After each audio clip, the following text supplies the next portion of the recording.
ऐतिहासिक बयान दिया। उन्होंने कहा, सभ्यता के हिसाब से सिंध हमेशा भारत का हिस्सा रहेगा और कौन जानता है कल को सिंध फिर से भारत में वापस आ जाए। राजनाथ सिंह ने यह बात दिल्ली में आयोजित सिंधी समाज के कार्यक्रम में कही, जहां उन्होंने स्पष्ट किया कि सीमाएं स्थायी नहीं होती और इतिहास गवाह है, सिंध केवल भूभाग नहीं बल्कि भारत की सभ्यता, संस्कृति और आत्मा का हिस्सा रहा है।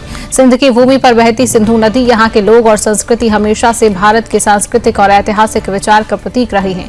इस बयान के बाद पाकिस्तान में हलचल शुरू हो गई, जबकि भारत में इस पर गर्व और उत्साह का माहौल है।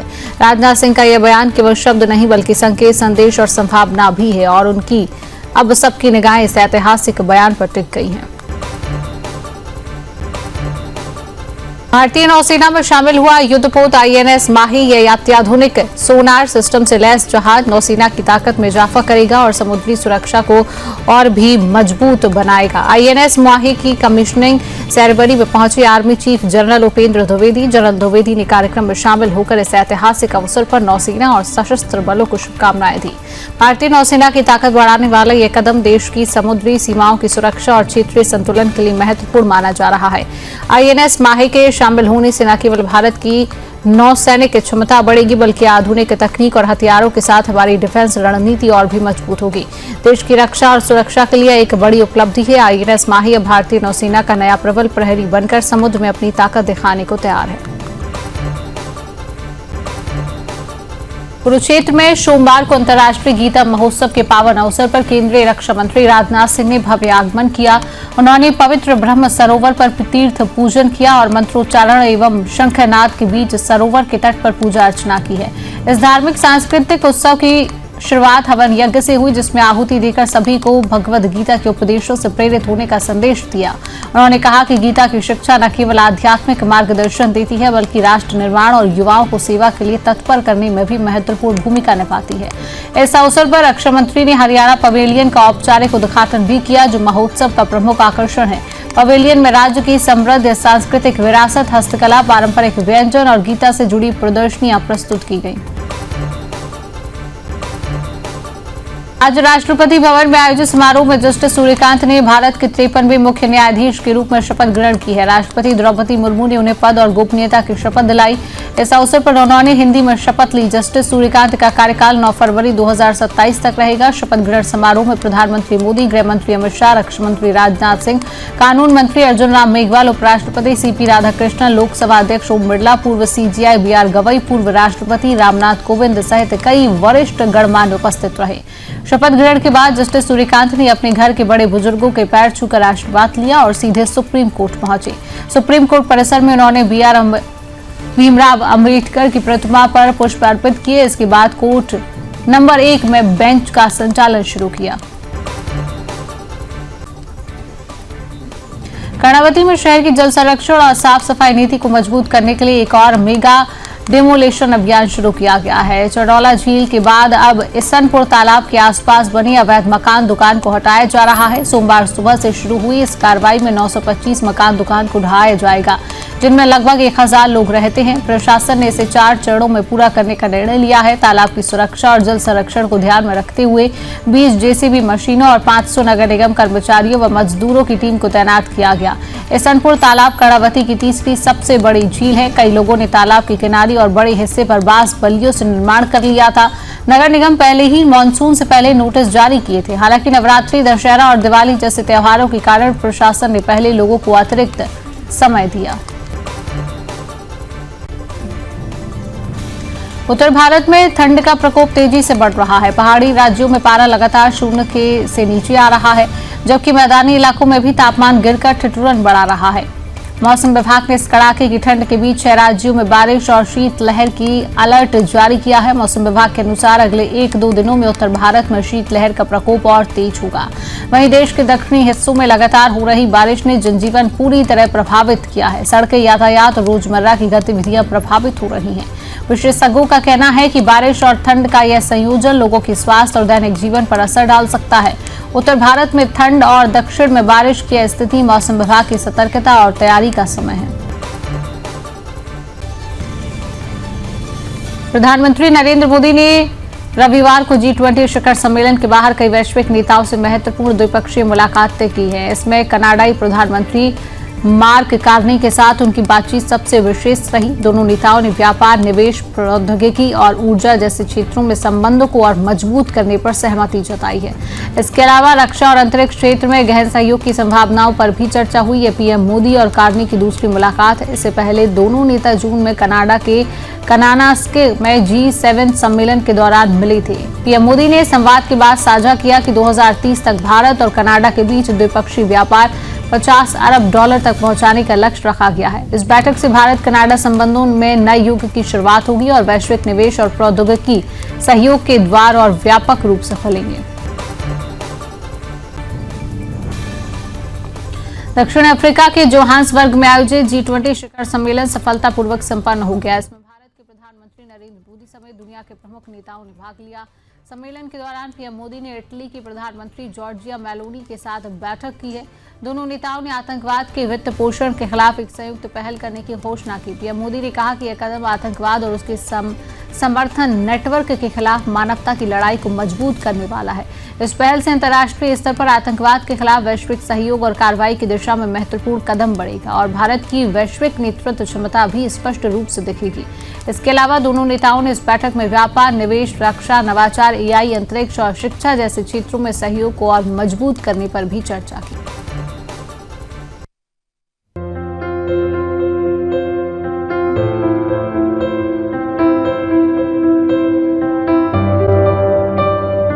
बॉलीवुड के हीमैन धर्मेंद्र का निधन हो गया है। धर्मेंद्र को 31 अक्टूबर को मुंबई के ब्रीच कैंडी अस्पताल में भर्ती करवाया गया था, लेकिन 12 नवंबर की सुबह करीब 7:30 बजे उन्हें डिस्चार्ज कर दिया गया। धर्मेंद्र का जन्म 8 दिसंबर 1935 को पंजाब के साहनेवाल गांव में हुआ था। 65 साल के करियर में 300 से ज्यादा फिल्मों में काम किया और वह हिंदी सिनेमा में सबसे ज्यादा हिट फिल्मों का रिकॉर्ड रखती हैं। धर्मेंद्र ने 1960 में दिल भी तेरा हम भी तेरे से डेब्यू किया और 1960 के दशक में पॉपुलर हो गए। उनका आई मिलन की बेला, फूल और पत्थर और आए दिन बहार की ने उन्हें इस दशक में रातों रात पॉपुलैरिटी दिलाई। वहीं उन्हें हीमैन का दर्जा दिया गया जो आज भी कायम है। उनकी फिल्में शोले से लेकर यमला, पगला दीवाना तक सभी फिल्में फैंस की फेवरेट रही हैं। धर्मेंद्र ने शोले, धर्मवीर, चुपके चुपके, मेरा गांव मेरा देश और ड्रीम गर्ल जैसी कई यादगार फिल्में। कपूर कृति सेनन की फिल्म तेरी बातों में ऐसा उलझा जिया में नजर आई थी। अब वो जल्द ही अगस्त्य नंदा की फिल्म 21 में दिखेंगी जो 25 दिसंबर को रिलीज होगी। इस फिल्म का ट्रेलर रिलीज हो चुका है जिसमें धर्मेंद्र को शानदार अंदाज में देखने को मिल रहा है। बॉलीवुड के हीमैन का लग्जरी लाइफस्टाइल हमेशा चर्चा में रहा है। उन्होंने अपने करियर की शुरुआत 1960 में की थी और उसी साल उन्होंने अपनी पहली बार FIAT 18,000 रुपए में खरीदी थी। उनके पास लग्जरी और महंगी गाड़ियां आज भी है। यहाँ पर आपको ये बता दें कि हिंदी सिनेमा के दिग्गज एक्टर धर्मेंद्र सोशल मीडिया पर अक्सर ही तस्वीरें और वीडियो पोस्ट करते रहते थे। एक बार उन्होंने अपनी मां सतवंत कौर को लेकर बात की थी और खुलासा किया था कि उनकी मां उनके कपड़े चुराकर उनके कपड़े अपने गांव में जरूरतमंद लोगों को दे देती थी। उनसे उनकी मां कहा करती थी कि तू इतने कपड़ों का क्या करेगा। धर्मेंद्र ने आगे कहा था कि मैं सनी से पूछता था कि ये पैंट कहाँ है, PG ले गई और मैं पंजाब में कहीं जाता था तो वो वहाँ के लोग मुझे बोलते थे कि पाजी आपका कोट है, लेकिन इसका इस्तेमाल वो नेक काम में करती थी। तो एक मिनट एक खबर के बाद आइए खबरों को विस्तार देते हैं। उस खबर से आपको बाखबर कराते हैं जो ये बताती है कि किस तरीके से देश में अभी भी अर्बन नक्सलवाद देश के लिए घातक साबित हो रहा है, क्योंकि नक्सलवाद को खत्म करने के लिए तो एक डेडलाइन दे दी गई है 2026 मार्च तक नक्सल मुक्त हो जाएगा भारत। लेकिन इस अर्बन नक्सलवाद का क्या होगा, जिसकी खबर अब हम आपको दिखाने वाले हैं। दिल्ली NCR में दरअसल वायु प्रदूषण को लेकर प्रदर्शन हो रहा था और इस प्रदर्शन के दौरान कुछ ऐसे नारे लगे, कुछ ऐसी तस्वीरें आई जिसने इस प्रदर्शन पर सवाल खड़े किए। इस घटना में पुलिस पर हमला भी किया गया, मिर्ची स्प्रे डाली गई। इस घटना में 3 से 4 पुलिसकर्मी घायल हुए। पुलिस ने मामले में 22 लोगों को हिरासत में लिया है। प्रदर्शनकारियों के नारों में वामपंथी विचारधारा के कई ऐसे नेता कन्हैया और हिडमा के नाम सुनाई दे रहे थे और इसी के साथ हिडमा के पोस्टर भी लहराए गए। इस कारण यह प्रदर्शन एक राजनीतिक विचारधारा से पोषित नजर आया। हिडमा एक कुख्यात नक्सली था जिसे सुरक्षा बलों ने एक मुठभेड़ में मार गिराया। दिल्ली में हवा की गुणवत्ता लगातार खराब होने के चलते रविवार को युवा इंडिया गेट के पास प्रदर्शन करने के लिए जमा हुए। कहा गया कि प्रदूषण को लेकर ये प्रोटेस्ट है, लेकिन ये प्रदूषण का प्रोटेस्ट किस तरीके से नक्सल विचारों को अर्बन नक्सल के प्रदूषण में बदल गया, उसकी तस्वीर अब आप देखिए। प्रदर्शनकारी सरकार से दिखावटी कदम उठाने की जगह ठोस कदम उठाने की मांग कर रहे थे। दिल्ली समन्वय समिति के सदस्य और कई छात्र संगठन शामिल थे। दिल्ली के इंडिया गेट पर प्रदूषण के खिलाफ प्रदर्शन के दौरान पुलिस पर मिर्ची स्प्रे छिड़का गया। क्यों छिड़का गया, इसकी वजह यह थी कि दरअसल पुलिस ने इस बात को लेकर आपत्ति दर्ज कराई थी क्योंकि यहां पर देश विरोधी तत्वों के नाम लिए जा रहे थे, यानी नाम प्रदूषण का था लेकिन एजेंडा कुछ और था। दिल्ली पुलिस ने 2 थानों में एफआईआर दर्ज की। पुलिस ने 22 प्रदर्शनकारियों को गिरफ्तार किया। एफआईआर दर्ज होने से पहले पुलिस ने 15 लोगों को हिरासत में लिया। प्रदर्शनकारियों ने कुछ माओवादी नेताओं के समर्थन में नारे लगाए। इसमें से एक हाल ही में मारा गया खूंखार नक्सली हिडमा भी, उसका नाम भी शामिल था। हिडमा को पर्यावरण के प्रति संघर्ष करने वाला बताया गया। दिल्ली पुलिस ने जिन प्रदर्शनकारियों को गिरफ्तार किया उन पर इंडिया गेट पर तैनात कर्मचारियों पर मिर्ची स्प्रे इस्तेमाल करने का भी आरोप है। प्रदर्शनकारी सी हेक्सागन स्ट्रेच के पास जमा हो गए थे। पुलिस उन्हें बार बार हटने के लिए कह रही थी क्योंकि इससे एम्बुलेंस और मेडिकल स्टाफ का रास्ता ब्लॉक हो रहा था, लेकिन प्रदर्शनकारियों ने रास्ता साफ नहीं किया। बैरिकेड तोड़कर सड़क पर आ गए, बैठ गए, जिसके बाद पुलिस ने उन्हें हटाने की कोशिश की और इस दौरान पुलिस पर मिर्ची स्प्रे छिड़का गया। प्रदर्शन के दौरान नक्सली खूंखार नक्सली हिडमा के समर्थन में नारे लगने के बाद भाजपा नेता शहनवाज हुसैन ने कहा कि दिल्ली में जो प्रोटेस्ट हुआ उसके लिए पॉल्यूशन तो सिर्फ एक बहाना था। दरअसल उनका असली मकसद हिडमा के एनकाउंटर पर सरकार को टारगेट करना था। ये अर्बन नक्सल है जो भेष बदल कर आते हैं और ये प्रोटेस्ट जीवी हैं। जिस तरह से खूंखार नक्सली हिडमा के सपोर्ट में ये नारे लगाए गए हैं वो बिल्कुल मंजूर नहीं है। ऐसे अर्बन नक्सल के खिलाफ एक्शन लिया जाना चाहिए। इस देश में नक्सलियों और आतंकवादियों के सपोर्ट में आवाज उठाने वाले किसी भी व्यक्ति को बख्शा नहीं जाएगा। वहीं छत्तीसगढ़ के उप मुख्यमंत्री विजय शर्मा ने भी कहा कि वो बच्चे हैं, उन्हें नहीं पता कि वो किस बारे में बात कर रहे हैं, फिर भी उन्हें ये सीखने की जरूरत है कि डेमोक्रेसी कैसे काम करती है। अब हम तो इन्हें बच्चे नहीं मानेंगे, लेकिन ये कहा जा रहा है कि ये बच्चे हैं जो ये नहीं समझ रहे कि डेमोक्रेसी कैसे काम करती है, असली सरकारें कैसे बनती है, उनका मकसद और वजूद क्या है और वो असल में कैसे काम करती है। छत्तीसगढ़ के सुकमा जिले के रहने वाले मांडवी हिडमा ने 16 साल की उम्र में ही हथियार उठा लिया था।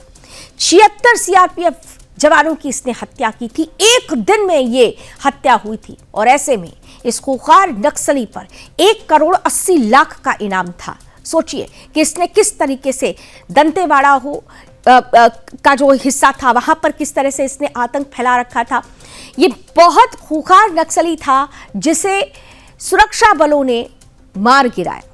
बीते 2 दशक से प्रतिबंधित कम्युनिस्ट पार्टी ऑफ इंडिया माओवादी से जुड़ा था और इस दौरान कई बड़े हमलों का मास्टरमाइंड रहा। उस पर सरकार ने, जैसा मैंने आपको बताया, कि 1,80,00,000 का इनाम रखा था। हिडमा दंडकारण्य क्षेत्र के घने जंगलों में रहा करता था और उसे अबूझमाड़ और सुकमा बीजापुर के वन क्षेत्रों की काफी जानकारी थी और यही वजह थी कि कई कोशिशों के बाद भी हिडमा लंबे समय तक सुरक्षा बलों से बचता रहा। 26 सशस्त्र माओवादी हमले में यह शामिल था। 3 बड़े हमले ऐसे थे जिसने हिडमा की मुश्किलें बढ़ा दी थी। इन हमलों से सबसे ज्यादा कुख्यात हुआ था हिडमा। अब हम आपको बताने वाले हैं कि वो कौन से बड़े हमले थे। तो साल 2010 में दंतेवाड़ा में सीआरपीएफ पर हमला किया और 76 जवान इसमें बलिदानी हुए थे। छत्तीसगढ़ के दंतेवाड़ा जिले में सीपीआई माओवादी के हमले में सीआरपीएफ के जवान और एक राज्य पुलिसकर्मी बलिदानी हुए थे। यह घटना जिले के चिंतलनाड तरमेटला गांव के पास हुई और जब सीआरपीएफ की एक पेट्रोल पार्टी सुबह 6 से 7 बजे के बीच नक्सल प्रभावित मुकराना जंगल में रोड ओपनिंग ड्यूटी से लौट रही थी तो घने जंगल और झाड़ियों में घात लगाकर छिपे 1000 नक्सलियों ने इस घटना को अंजाम दिया। 2013 की झीरम घाटी का नरसंहार कोई भूल नहीं सकता। छत्तीसगढ़ के जगदलपुर में पार्टी की परिवर्तन रैली के दौरान लगभग 250 नक्सलियों ने कांग्रेस नेताओं के काफिले पर हमला किया, जिसमें कांग्रेस के राज्य प्रमुख नंद कुमार पटेल और पार्टी के वरिष्ठ नेता महेंद्र कर्मा सहित 25 लोग मारे गए थे। पूर्व विधायक उदय कुमार मुंदलियार भी हमले में मारे गए। सुकमा से जगदलपुर लौट रहे काफिले के साथ 20 पुलिसकर्मी सहित 32 लोग हमले में घायल भी हुए थे।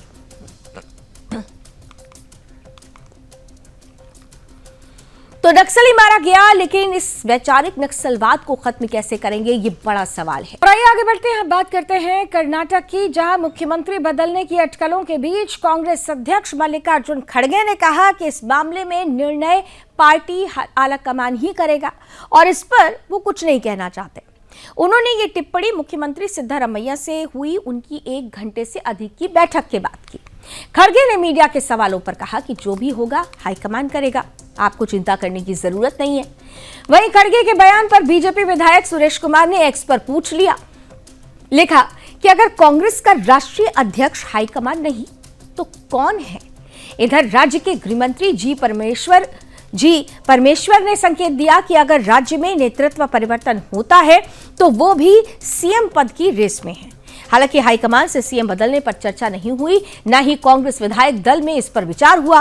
कर्नाटक के सीएम सिद्धारमैया ने सोमवार को चिक्काबल्लापुर में सीएम पद को लेकर चल रही अटकलों पर कहा कि डीके शिवकुमार और मुझे पार्टी हाईकमान के फैसले का पालन करना चाहिए। हाईकमान जो भी फैसला करेगा उससे हमें सहमत होना चाहिए। हम पार्टी हाईकमान के फैसले के अनुसार काम करेंगे। सिद्धारमैया ने कहा कि जब हाईकमान ने 5 महीने पहले बैठक की थी तो उन्होंने कैबिनेट में फेरबदल का निर्देश दिया था। मैंने उनसे कहा था कि हम 2.5 साल पूरा होने के बाद ऐसा करेंगे। अब हम जो भी निर्देश देंगे या जो भी निर्देश हमें दिए जाएंगे उसके अनुसार काम करेंगे। सिद्धारमैया के करीबी माने जाने वाले मंत्रियों में HC महादेवप्पा और के वेंकटेश ने भी खड़गे से मुलाकात की। महादेवप्पा ने कहा कि कर्नाटक में इस समय सीएम बदलने की कोई स्थिति नहीं है और यदि कभी ऐसा हुआ तो हाईकमान ही फैसला करेंगे। कर्नाटक में कांग्रेस सरकार का 20 नवंबर को 2.5 साल का कार्यकाल पूरा हुआ है और अब सत्ता संतुलन को लेकर बयानबाजियों का दौर शुरू हो चुका है। कुछ विधायक जो डिप्टी सीएम डीके शिवकुमार के समर्थक माने जाते हैं, वो दिल्ली जाकर खड़गे से मिले थे। हालांकि शिवकुमार ने ऐसे किसी कार्यक्रम की जानकारी होने से इनकार किया। सूत्रों की माने तो सिद्धारमैया कैबिनेट फेरबदल के पक्ष में है, जबकि शिवकुमार चाहते हैं कि पार्टी पहले नेतृत्व परिवर्तन पर फैसला करे।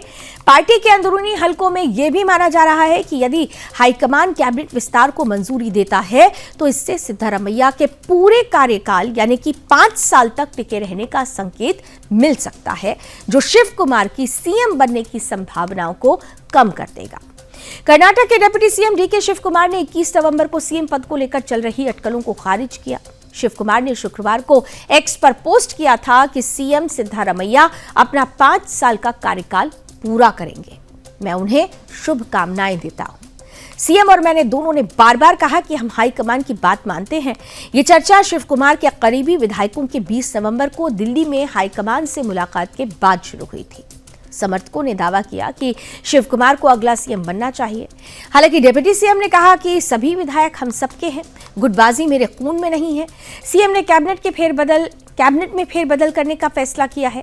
हर कोई मंत्री बनना चाहता है और इसलिए उनका दिल्ली में लीडरशिप से मिलना स्वाभाविक है।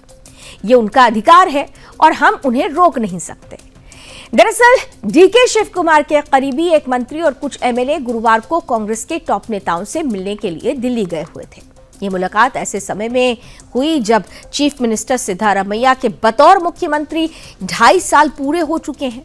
20 मई 2023 को विधानसभा चुनाव के नतीजे आने के बाद चीफ मिनिस्टर पद के लिए सिद्धारमैया और शिवकुमार के बीच कड़ी टक्कर थी। कांग्रेस शिवकुमार को मनाने और उन्हें डेप्यूटी चीफ मिनिस्टर बनाने में कामयाब रही थी। उस समय कुछ रिपोर्ट्स में चर्चा थी कि रोटेशनल चीफ मिनिस्टर फॉर्मूला के आधार पर समझौता हुआ है, यानी 2.5 वर्ष सिद्धारमैया और 2.5 वर्ष डीके शिवकुमार। शिवकुमार 2.5 साल बाद चीफ मिनिस्टर बनेंगे, लेकिन पार्टी ने उन्हें ऑफिशियली कंफर्म नहीं किया है। माना अब यह जा रहा है कि शिवकुमार के कुछ लॉयल लोग चाहते हैं कि उनके लीडर चीफ मिनिस्टर की कुर्सी पर बैठे। सूत्रों के अनुसार मिनिस्टर एन चालुवराय स्वामी, एमएलए इकबाल हुसैन, HC बालकृष्ण और SR श्रीनिवास गुरुवार को दिल्ली आए। उन्होंने कहा कि शुक्रवार को 12 और MLA दिल्ली पहुंच सकते हैं। सूत्र यह भी कह रहे हैं कि कुछ दिन पहले लगभग 12 MLC ने दिल्ली में डेरा डाला हुआ था और कांग्रेस जनरल सेक्रेटरी से बात की थी। DK शिव कुमार ने संकेत दिए थे कि वो जल्द ही प्रदेश अध्यक्ष पद छोड़ सकते हैं। उन्होंने बेंगलुरु में इंदिरा गांधी की जयंती पर आयोजित कार्यक्रम में कहा था कि मैं इस पद पर हमेशा नहीं रह सकता। शिव कुमार ने कहा था कि 5.5 साल हो चुके हैं और मार्च में 6 साल हो जाएंगे। अब दूसरे नेताओं को भी अवसर मिलना चाहिए। हालांकि उन्होंने पार्टी कार्यकर्ताओं से कहा कि मैं लीडरशिप में रहूंगा, चिंता मत करिए, मैं फ्रंट लाइन में रहूंगा। मैं रहूं या ना रहूं इससे फर्क नहीं पड़ता। मेरी कोशिश है कि अपने कार्यकाल में पार्टी के 100 ऑफिस बनवाऊं। 2023 विधानसभा चुनाव के बाद दोनों नेताओं में तीखी प्रतिस्पर्धा थी। उस समय 2.5 साल के रोटेशन फॉर्मूले की चर्चा भी हुई थी, जिसके अनुसार शिव कुमार 2.5 साल बाद सीएम बन सकते हैं, लेकिन कांग्रेस ने इसे कभी आधिकारिक रूप से स्वीकार नहीं किया है।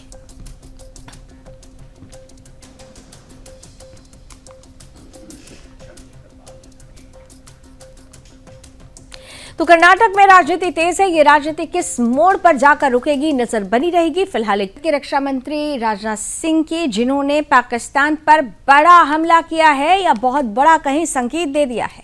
दरअसल राजनाथ सिंह ने कहा था कि बॉर्डर कभी भी बदले जा सकते हैं और सिंध फिर से भारत में आ सकता है। अब उनके इस बयान के बाद से पाकिस्तान में दहशत का माहौल है। पाकिस्तान ने राजनाथ सिंह के बयान को संप्रभुता का उल्लंघन करार दिया है और कहा है कि इस तरह के बयानों से क्षेत्रीय शांति खतरे में पड़ सकती है।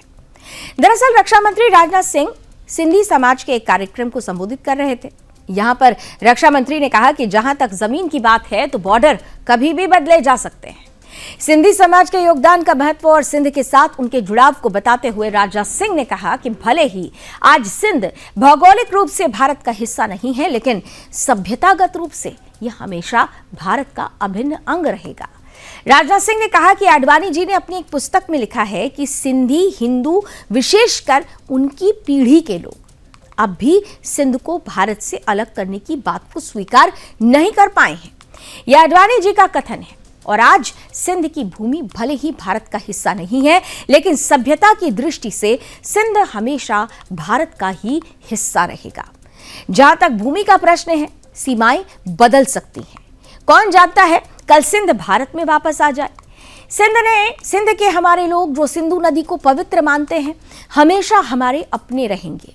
चाहे वो कभी भी रहें, कहीं भी रहें, वो हमेशा हमारे ही रहेंगे। रक्षा मंत्री राजनाथ सिंह ने आगे कहा कि सिंध और सिंधी का महत्व आज भी उतना ही है जितना हजारों साल पहले था। सिंध शब्द भारत और सिंधी समुदाय की सांस्कृतिक पहचान से जुड़ा है। आज भी लोग गर्व के साथ गाते हैं पंजाब, सिंध, गुजरात, मराठा, और वो इसे गाते रहेंगे, हमेशा गाते रहेंगे, और जब तक हमारा अस्तित्व रहेगा इसे गाते रहेंगे। पाकिस्तान ने राजनाथ सिंह के इस बयान पर जवाब देते हुए हिंदुत्व का रोना शुरू कर दिया। पाकिस्तान के विदेश मंत्रालय ने कहा कि ऐसे बयान विस्तारवादी हिंदुत्व सोच को उजागर करते हैं, जो स्थापित सच्चाइयों को चुनौती देना चाहती है और अंतर्राष्ट्रीय कानून, मान्यता प्राप्त सीमाओं की अखंडता और राज्यों की संप्रभुता का स्पष्ट उल्लंघन करती है। पाकिस्तान के विदेश मंत्रालय ने कहा कि हम राजनाथ सिंह और दूसरे भारतीय नेताओं से गुजारिश करते हैं कि वो भड़काऊ बयानबाजी से बचें, जिससे इलाके की शांति और स्थिरता को खतरा हो। लेकिन पाकिस्तान ये जानता है कि ये केवल बयान नहीं है, ये वो सच है जिसे पाकिस्तान नकारता है, और यही वजह है कि जब भारत सच बोलता है तो पाकिस्तान की पेशानी पर बल आ जाता है।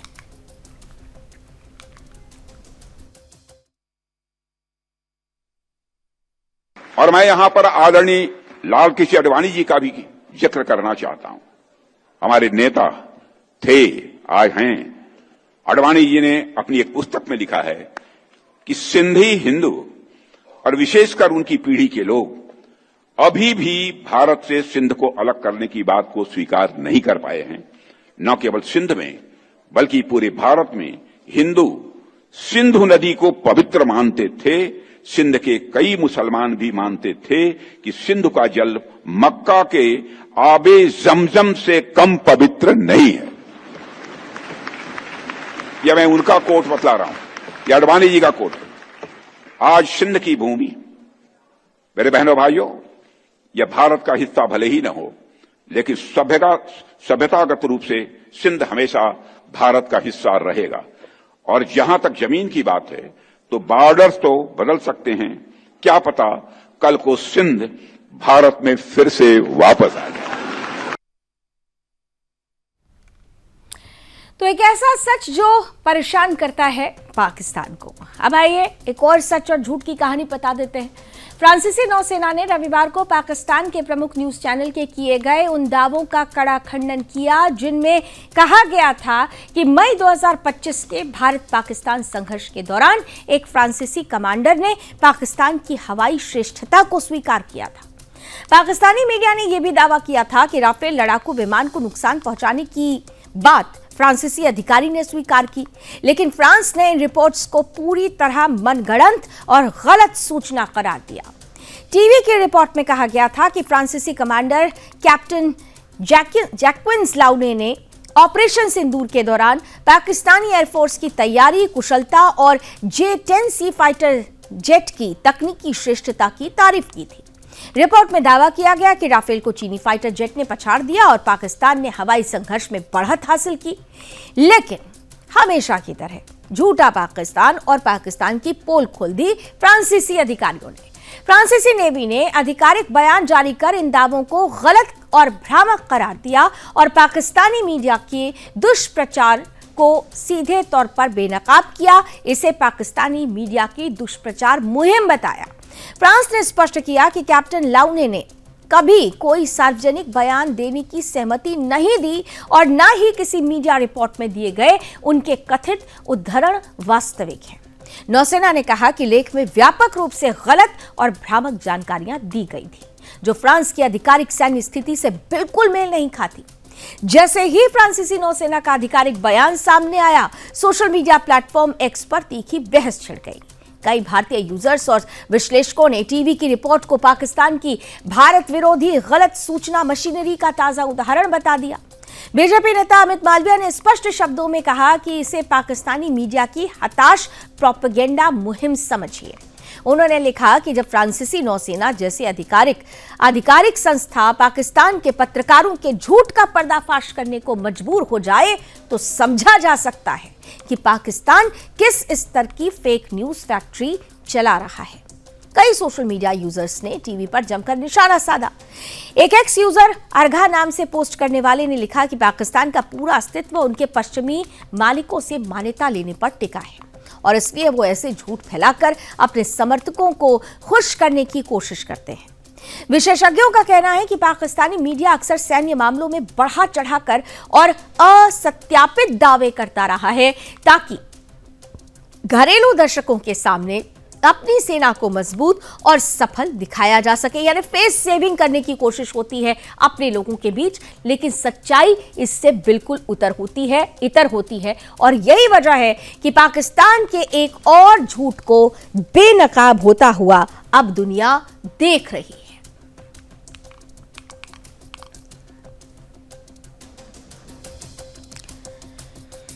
तो हर बार की तरह पाकिस्तान को एक बार फिर से अपने झूठ की वजह से दुनिया के सामने हंसी का पात्र बनना पड़ा है, क्योंकि पाकिस्तान ने जिस झूठ को फ्रांस से जोड़ा, फ्रांसीसी अधिकारियों ने उसके प्रोपेगेंडा को बेनकाब किया।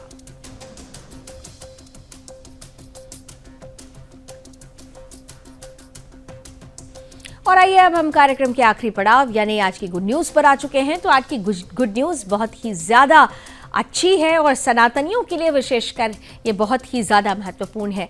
कल का दिन बहुत विशेष होने वाला है क्योंकि कल सनातन की धर्म ध्वजा लहराने वाली है। अयोध्या में प्रभु श्री राम के स्वर्ण शिखर पर कल सनातनी धर्म ध्वजा फहर जाएगी। प्रधानमंत्री नरेंद्र मोदी उत्तर प्रदेश के अयोध्या में राम जन्मभूमि मंदिर पहुंचेंगे। प्रधानमंत्री कार्यालय ने सोमवार को एक वक्तव्य जारी करके कहा कि देश के सामाजिक, सांस्कृतिक और आध्यात्मिक माहौल में यह एक अवसर होगा। मोदी सुबह सप्त मंदिर जाएंगे, जहां महर्षि वशिष्ठ, महर्षि विश्वामित्र, महर्षि अगस्त्य, महर्षि वाल्मीकि, देवी अहिल्या, निषाद राज गुहा और माता शबरी से जुड़े मंदिर हैं। इसके बाद वो शेषावतार मंदिर जाएंगे। इसके बाद प्रधानमंत्री माता अन्नपूर्णा मंदिर जाएंगे और राम दरबार गर्भगृह में दर्शन और पूजन करेंगे। बाद में वो रामलला गर्भगृह में दर्शन करेंगे। दोपहर करीब 12 बजे प्रधानमंत्री अयोध्या में पवित्र राम जन्मभूमि मंदिर के शिखर पर भगवा झंडा फहराएंगे, जो मंदिर के निर्माण के पूरा होने और सांस्कृतिक उत्सव और राष्ट्रीय एकता के एक नए अध्याय की शुरुआत का प्रतीक है। प्रधानमंत्री इस ऐतिहासिक मौके पर सभा को संबोधित भी कर सकते हैं। ये कार्यक्रम मार्गशीर्ष महीने के शुक्ल पक्ष की शुभ पंचमी को होगा, यानी ये दिन बेहद खास है। इसे विवाह पंचमी कहा जाता है। जब प्रभु श्री राम और माता सीता का विवाह हुआ था, विवाह पंचमी के अभिजीत मुहूर्त के साथ ही ये मेल खाता है कल का जो शुभ मुहूर्त है, और यही वजह है कि ये दिव्य मिलन का जो प्रतीक है, ये समय है, उसे चुना गया है सनातन की इस धर्म ध्वजा के स्थापना के लिए। ये तारीख 9वें सिख गुरु तेग बहादुर जी के शहीदी दिवस को भी दर्शाती है। उन्होंने 17वीं सदी में अयोध्या में 48 घंटे बिना रुके ध्यान किया था, जिससे इस दिन का अध्यात्म महत्व और ज्यादा बढ़ जाता है। 10 फुट ऊंचे और 20 फुट लंबे समकोण तिकोनी झंडे पर एक चमकते सूरज की तस्वीर है, जो भगवान राम की चमक है और वीरता का प्रतीक है। इस पर कोविदार पेड़ की तस्वीर के साथ साथ ओम भी लिखा हुआ है। पवित्र भगवा झंडा राम राज्य के आदर्शों को दिखाते हुए गरिमा, एकता और सांस्कृतिक निरंतरता का संदेश देगा। ये झंडा पारंपरिक उत्तर भारतीय नागर वास्तुविद शैली में बने शिखर पर फहरेगा, जबकि मंदिर के चारों ओर बना 800 मीटर का परकोटा, जो दक्षिण भारतीय आर्किटेक्चरल परंपरा में डिजाइन किया गया है, मंदिर की जो शैली है उसकी विविधता को दर्शाता है।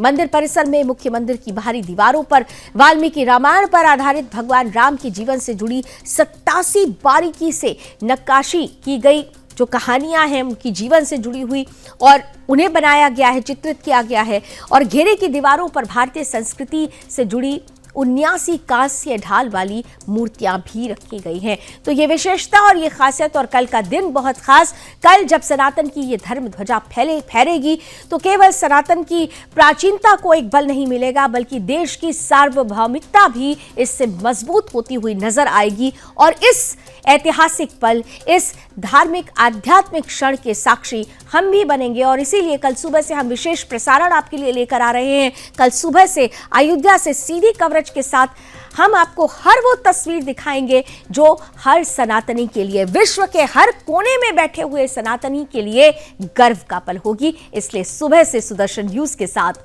जुड़िएगा जरूर।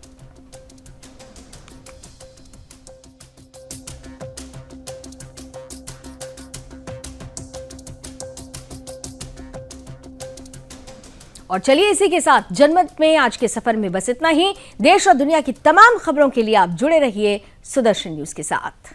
जय हिंद।